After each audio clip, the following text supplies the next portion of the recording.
Welcome back, everybody, for another deep dive. Yeah. You know how much we love to just get into, like, the backstory of these really interesting characters. Absolutely.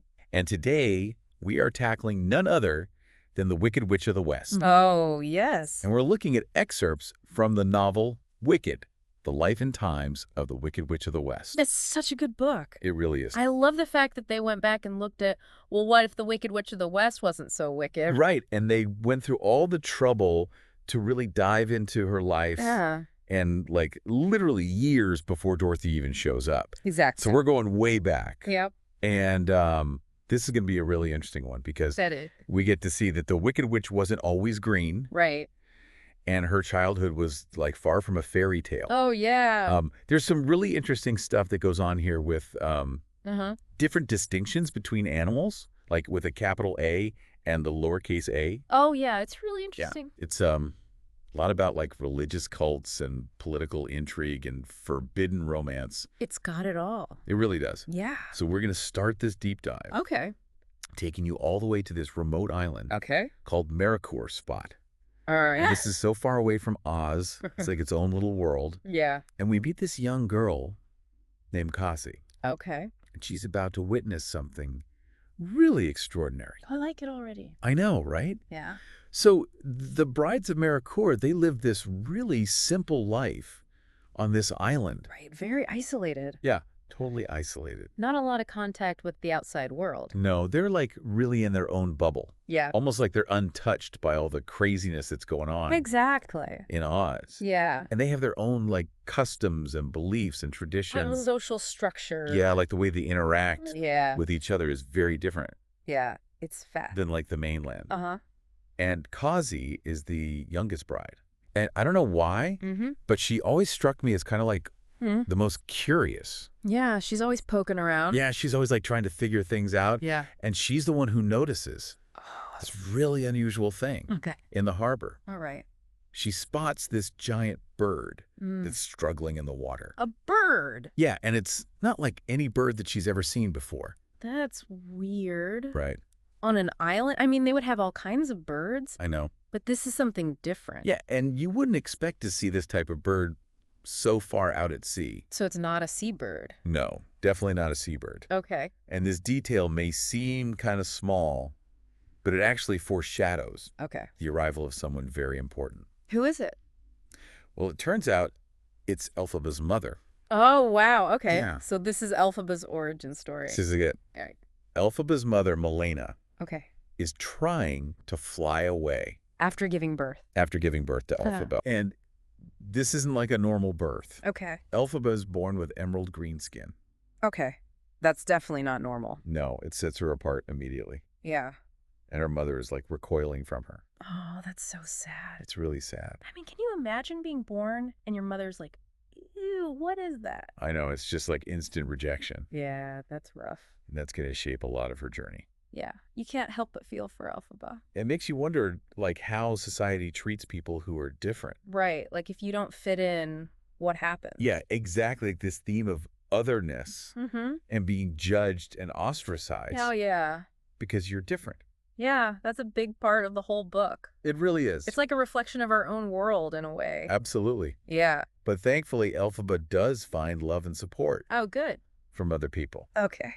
So we meet Turtleheart. Turtle Heart. Yeah, he's a quadling glassblower. Interesting. I know, right? Yeah. And he forms this really unconventional relationship Okay. with Milena and her husband, Frex. So it's like a three-way relationship? Yeah, it's not like a traditional family structure. That's pretty unusual. Yeah, it's very different. Especially for that time period. But Turtleheart really provides this, like, different model of family Yeah. for Elphaba. Okay. It's all about acceptance and understanding. So she's actually getting love from somewhere. Yes. And it shows how love can exist Yeah. in the most, like, unexpected. Right. It doesn't have to be traditional. Right. Like, there's not just one right way Exactly. to have a family. Yeah. And then there's Nanny. Nanny. Yeah, she's Elpha's caretaker. Okay. She's kind of like, Like a magical nanny? yeah, well, she's not magical, but she's like Okay. this grumpy but, like, lovable Yeah. presence in Elphaba's life. Uh-huh. And she tells her all these, like, grim rhymes. Little hornings and stuff. Yeah, and cautionary tales. Okay. But she really provides this sense of stability. Okay, so even though she's kind of grumpy, She's like a good influence. Yeah, she's like the one constant in Elphaba's life Right. up until this point. Okay. But eventually Elphaba leaves the island. She's got to grow up sometime. I know. Yeah. And she heads off to Shiz University. Oh, wow. Okay. Yeah. And that's where things get really interesting. I bet. Because Shiz University is like a microcosm of Ozian society. Okay. It's where she encounters all these like prejudices and discrimination. So it's not all sunshine and rainbows Definitely not. at Shiz. No. Okay. And it's a Shiz that she meets her like total opposite, Who is that? Galinda. Glinda. You know who she becomes, right? Is that Glinda the Good Witch? It is. Oh, wow. Okay. Yeah, but when they meet, Mm-hmm. she's still Galinda. Glinda. And they are total opposites. Like oil and water? Yeah. Okay. Elphaba is really smart, Okay. deeply compassionate, but also really withdrawn. Okay.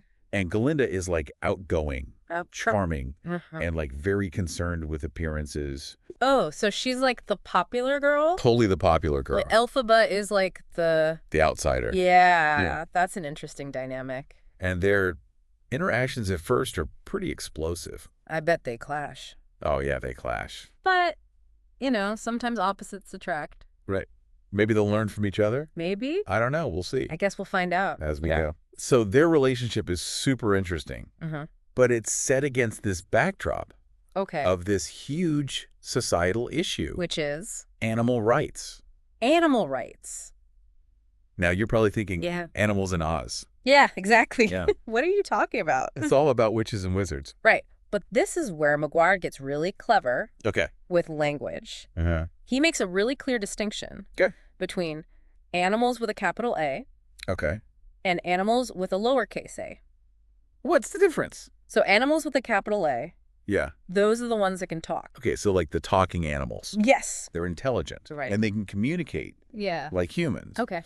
But animals with a lowercase, Yeah. they're considered less than. Oh, so there's a hierarchy Yeah, it's a hierarchy. based on language. Yeah. That's really interesting. And it's a really powerful commentary on prejudice.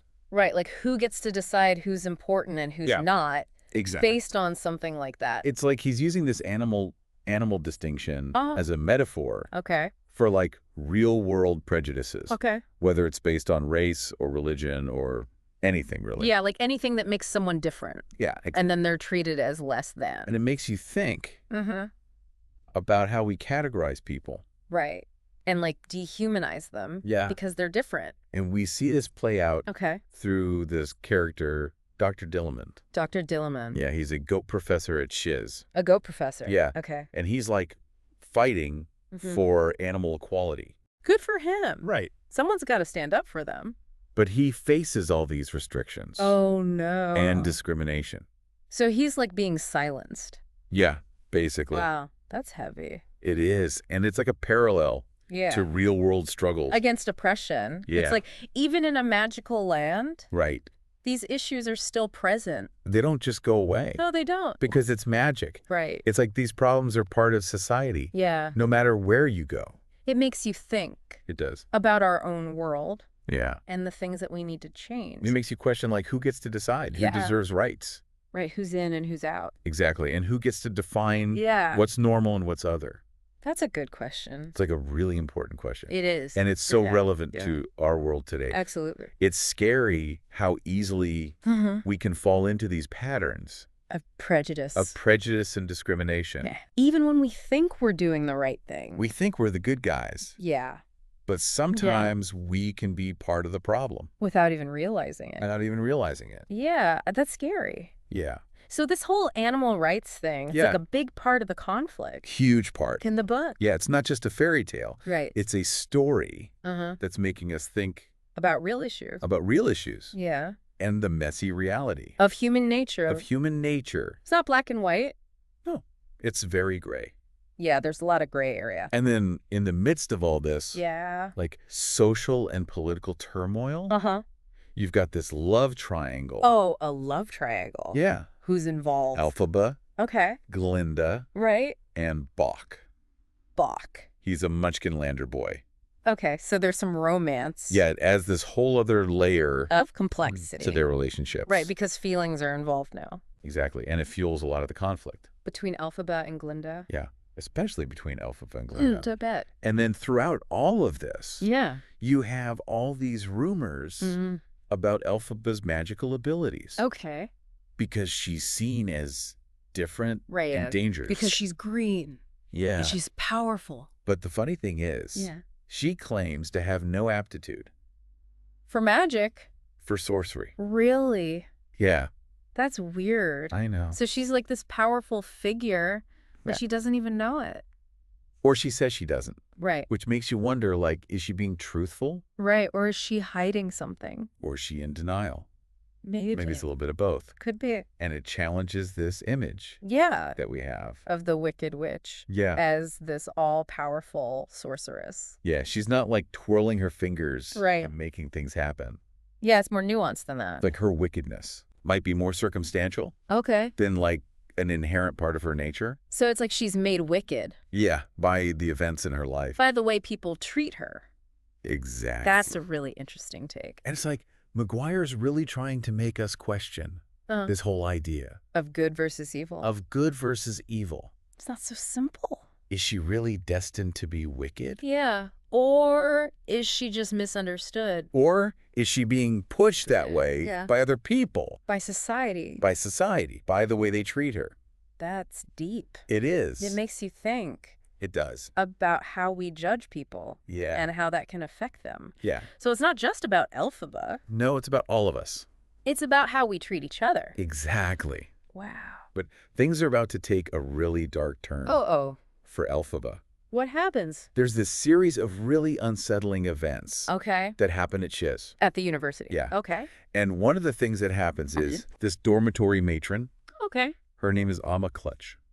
Amma Clutch. She dies. Oh, no. Mysteriously. We don't know what happened. We don't know what happened. And this leads Elphaba to flee Shiz with Glinda.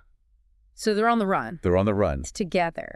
Okay. And they end up at this place called the Philosophy Club. The Philosophy Club? Yeah, and it's here that they witness this really disturbing display of power and control. By who? By the wizard. Oh, wow. Okay. And this experience just like shakes Elphaba to her core. Right. So this is like a turning point? Yeah, it's a major turning point. For her? Yeah. Okay. It makes her really distrust authority. It's like she's seeing the wizard's true colors. Yeah. And they're not pretty. It's like this huge betrayal of everything she believed in. Because she thought he was good? She thought he was going to help the animals. But he's not. But he's not. He's just manipulating everyone. Exactly. Wow. And it sets her on this collision course. With the wizard. With the wizard. Okay. That's going to lead her down a dark path. A path that she may never have chosen for herself. If things had been different. Yeah. So from here on out, yeah, things are going to get rough. Things are going to get rough. Okay, I'm ready. And we're going to get into all that next time. I can't wait. All right, so stay tuned, everybody. We'll be back. So Elphaba goes back to Munchkinland, but it's not exactly a happy homecoming. No, it's not like skipping down the yellow brick road, is it? No, not at all. In fact, it's kind of heartbreaking because her sister Nessaros has become the governor. Yeah, you would think that would be a good thing. You would, right? Like, oh, your sister's in power. Everything's going to be great. Right. But that's not how it goes. No. And I think this part really highlights how power can corrupt. Yeah, absolutely. Even with the best intentions. Especially when you're already dealing with insecurities and prejudices. Right. And Nessarosa definitely has those. And she has this new power thanks to these enchanted silver shoes. Oh, yeah, the shoes Glinda enchanted for her. Right, to help her walk. Yeah, because she was always so frail. But they end up having all these unintended consequences. Yeah, like instead of making her life better, they just amplify all her negative qualities. Yeah, and it's ironic because Elphaba is all about animal rights. And now her sister is like the biggest oppressor. Yeah, that's got to be tough for Elphaba. It's like this twisted fairy tale. Totally. These shoes that were supposed to be a gift. Right, a symbol of love and support. They become like a symbol of power's corrupting influence. And they drive a wedge between the sisters. Yeah, it really shows how complex their relationship is. There's love there, but also resentment and a lot of pain. And it's like this microcosm of the larger conflict. Going on in Oz. Yeah, between those who have power. And those who don't. And those who abuse it. Exactly. And those are trying to fight back. And then comes the attack on Kiyamoko. Oh, yeah. That's a brutal scene. It's devastating. It's like everything Elphaba has been fighting for. Yeah, Just yeah. crumbles. Her safe haven. The place where she finally felt like she belonged. It's just destroyed. By the wizard's And forces. Sarima and her children are captured. Yeah, and Lear disappears. The little boy she was so close to. Yeah, it's like losing a family member. It's not just an attack on a physical space. Right, it's an attack on her heart. On her hope. On everything she loves. I still can't get over that scene. That's rough. Like the way Maguire describes it, It's so vivid. you can feel Elphaba's pain. You can feel the loss. It makes you physically ill. Yeah, it's like a punch to the gut. And of course, she's consumed by grief and rage. How could she not be? After everything she's been through. She's lost so much. And this attack, Yeah. it just solidifies her distrust of the wizard. He's the enemy now. Yeah, he's the one she needs to fight. And she's determined to protect Dorothy. Right, because she sees Dorothy as another innocent victim. Caught in the crossfire. Of the wizard's ambition. And she's not going to let that happen. She's not going to let another innocent person suffer. So she sets out on this quest. To expose the wizard. And rescue Dorothy. And she goes to Bach. Ah. Yeah, hoping he might know something. About Glinda and Dorothy. But what she finds is even more heartbreaking. What happened to him? The wizard has twisted him. He's been corrupted by power? Yeah, he's fearful and broken. Not the sweet Bach we knew before. It's a reminder that power can be insidious. Yeah, it can seep into every corner of society. And corrupt even the most well-intentioned people. And Elphaba is more isolated than ever. Everyone she reaches out to has been touched by the wizard's darkness. Yeah, she's surrounded. By enemies. And then she has this chilling encounter. Okay, this is where it gets really creepy. With this nameless dwarf. Roof. Yeah, he just appears out of nowhere. Oh, that's spooky. And he reveals the prophecy. The prophecy. About Elphaba becoming the Wicked Witch of the West. Imagine being told that. That your destiny is to be evil. It would make you question everything. Yeah, like, are my choices even my own? Or am I just playing out some predetermined script? That's a terrifying thought. It really is. And Maguire does this so well. He makes us confront these big questions. About free will and destiny. And the power of expectations. To shape our lives. Like if everyone expects you to be wicked, will you become wicked? It's almost like they're willing it into existence. And for Elphaba, who's already been labeled as different and dangerous. This prophecy is like a confirmation. Yeah, it's like everyone's conspiring. To make her the villain. Even though she's trying to do the right thing. It makes her journey even more tragic. Yeah, because she's not just fighting external forces. She's fighting against herself, too. Against this internal struggle to define who she is. It's like she's trapped. And that's what makes Elphaba such a compelling character. She's not just a one-dimensional villain. She's a woman. With real emotions. Dealing with loss and betrayal and the weight of these expectations. They're crushing her. And it makes you wonder. Yeah. What would you do? In her situation. If everyone was telling you you were going to be wicked. Would you fight back? Or would you give in? It's a question we all have to answer. In our own lives. Because we all face challenges. And sometimes it feels like the world is against us. But we have to choose to define ourselves. And not let other people dictate our destiny. So she's trapped. She's being pushed toward this wicked prophecy. By the very people who fear her. Yeah, it's like self-fulfilling prophecy. And we have to remember we're seeing all of this from Elphaba's point of view. Right. We know how The Wonderful Wizard of Oz ends. But Maguire really makes us wonder, like, what is going to happen to Elphaba? It's like we're experiencing this story for the first time. And it makes you realize that the Wicked Witch of the West, she wasn't always that way. No, Maguire is showing us how she became that way. It's like peeling back the layers. All those events. All the things that happened to her. The pain, the loss, the betrayal. Yeah, and it makes you think. Uh-huh. Like, wow, she was really just a victim of circumstance. And it makes you think about how history is written. Oh, yeah. By the victors. Because who gets to decide who's good and who's bad? Right. Is the Wicked Witch really wicked, or is that just what we've been told? It makes you question everything. And that's what makes this book so powerful. So Elphaba, she's on her way to the Emerald City. To face the wizard. She's going to confront him. And she's bringing Dorothy with her. It's like this epic showdown is about to happen. Yeah, but it's also really sad. Because Elphaba's been through so much. She's exhausted. She's lost everyone she cares about. But she's still fighting. She's determined to protect Dorothy. even if it means becoming the Wicked Witch. And that's the big question, isn't it? What happens to Elphaba? Does she fulfill the prophecy? Or does she find another way? Maguire leaves us hanging a bit.